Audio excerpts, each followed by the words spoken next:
Biiroon galiiwwanii Oromiyaa ji'oottan 8 darbanitti maddoota galii garaagaraa irraa qarshii biiliyoona 125 walitti qabuusaa beeksise. Hoogganaa itti aanaan biirichaa obbo Ramadaan Waariyoo akka dubbatanitti sassaabbii galii dabaluu wantoonni barbaachisan ta'uusaa dubbatan. Bara kanas galii dabaluun kan danda'ameef hubannoon hawaasni galii kaffaluudhaaf qabu cimaa dhufuu fi hojjettoonni ciminaan irratti hojjechuu isaaniiti jedhan. Hubannoon hawaasaa uumamuunsaa hawaasni harka 98 ofiin beekee galii akka kaffalu taasiseera jedhan obbo Ramadaan. Har guyyaan dhimma nageenyaa irratti wanti jedhamu ramee ibsinaan taa'e galiin naannoo Oromiyaadhaa nageenya ala galii sassaabamu jiru jechuudha. Galii naannoo Oromiyaa keessatti nageenya ala sassaabamu hojmaan qaawwan silaatti eeyyamu hin jiru jechuudha. Nageenya ala galii sassaabamu sirrii jechuudha. Kun maalidhaa xumaa seeraa keessa jiru.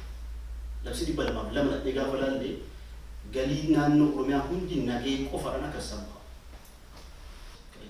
Addunyaallee sassaabuudhaaf wanti guddaan nageenya hoogganuudha.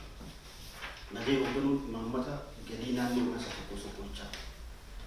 Kanaaf nageenya hoogganuu gaafa jennu nageenyi galii naannoo Oromiyaadhaa maaliin bula maaliin hoogganama kan jennu gosa seerotaa kudhan jira. Labsii bulchiinsa 203 gaafa qabnu galiin naannoo Oromiyaadhaa nageenya ala kan sassaabamnee fi qaamni nageenya ala sassaabu yoo jiraate akkaataa gosa nageenyaatiin amma nageenyaatiin itti gaafatamu sadarsaa. Qajeelfama nageenya akkamitti hojiirra oolaa kan jedhu sirriitti kan jiraatu.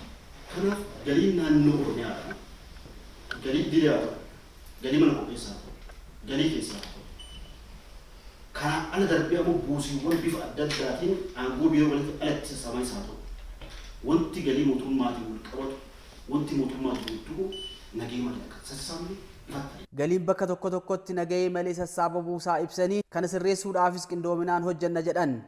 Galii naannoo Oromiyaa milkeessuudhaaf hawaasni mootummaa naannoo Oromiyaa caalaa dhaabbachuu qaba.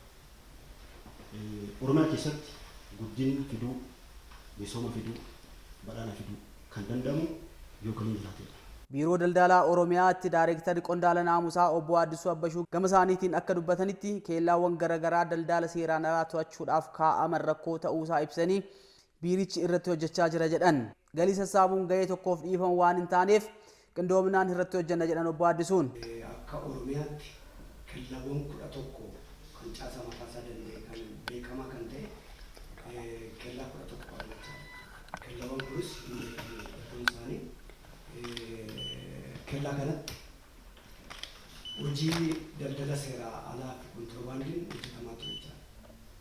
Garuu akka biiroo keenyaattis qorannoo adeemsifameen haa ta'u akka biyyaatti akka naannoo Oromiyaattis qorannoo adeemsifameen keellaawwan jiran kun bu'aa isaaniirra rakkoo isaanii qaamni hawaasaa rakkoowwan iddoo jirutti eeruu nu kennuu danda'a.